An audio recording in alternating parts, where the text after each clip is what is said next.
I won world champion in South Africa. Balik-balik, I represented the Philippines 2005 sa Ecuador. And then I went back in the US to represent again the Philippines 2015. And after that, I said, syempre, focus na sa negosyo, sa pamilya. So, but of course, ang tiro is always, if it's in your heart, mabalik ka gidira, just, to enjoy, stress reliever, everything. So, I'm all for responsible gun ownership. So, we only use the gun or gamiton ta ang pusil para to defend ourselves, not to aggravate or ikaw mauna sa mga tao, but to defend yourself if you need to. And then, of course, I use a gun to play and to represent the country. Di it was challenging competing in a world championship or running as SB member? Wow. Wow. Actually, different. Public service is very fulfilling. Even gamay lang nga bulig sa pamuluyo, gamay lang during calamities or kung ano makapoy.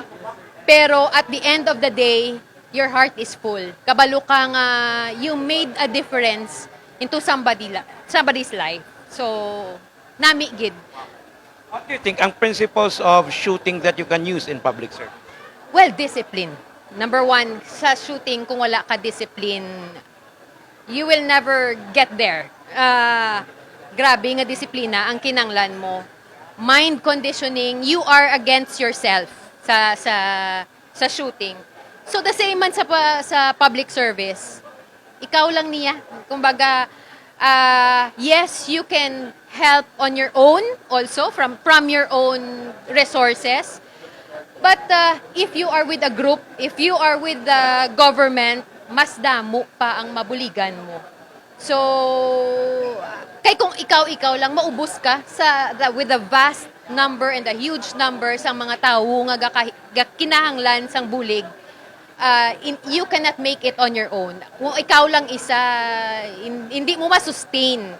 So you have to be with the government or with somebody nga para makabulig sa kadaman. Why did you go with Team Nicor? Actually, 'di ba, kadamo sang mga storya months before, even last year. Si Kay, maamuni, madlagan, but nobody really heard it from myself nga ako gid from my own mouth nga naghambal nga mapadlagan ko sa amuni nga position. It's really mga people around me, which syempre running for mayor or the higher positions, it's a huge responsibility.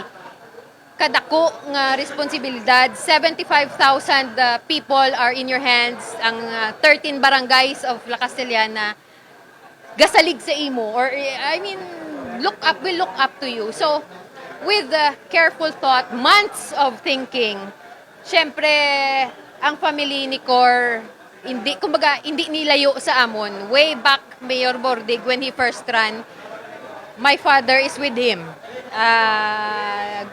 Our families are good friends. Anytime pag masakit ni tatay ko, si Mayor gatawag ka pangamusta. So I don't see any reason nga we will go against the Nicor family. So and then ako mismo personally, ang mga advokasya, ang mga proyekto ni Mayor Maymay, aligned kung ano man ang gusto ko bala nga matabo for La Castellana. Being with La Castellana nga may negosyo, of course, ang welfare sang banwa ginalantaw mo man because you have business interest in the town. So, education with the Colegio de La Castellana, health which is really my number one advocacy, our upcoming hospital. Hindi lang da magtapos nga nakapatindog ta hospital, but of course ang administration how to run the hospital, libre nga mga medicine mga supplies para sa pamuluyo. Kay ti siyempre hindi man ibig sabihin nga may ospital ta makasarang ang tao nga magpasulod da kung may magmasakit. So siyempre buligan ta sila. At least ari lang di sa Banwa ang ospital, ari lang di sa Banwa ang kolehiyo. Ang pamuluyo hindi na magasto mag-transport sa Bacolod. So kanami sa mga proyekto upcoming which kinanglan suporta kay ni Mayor Maymay or ni future Mayor Añejo Nicor.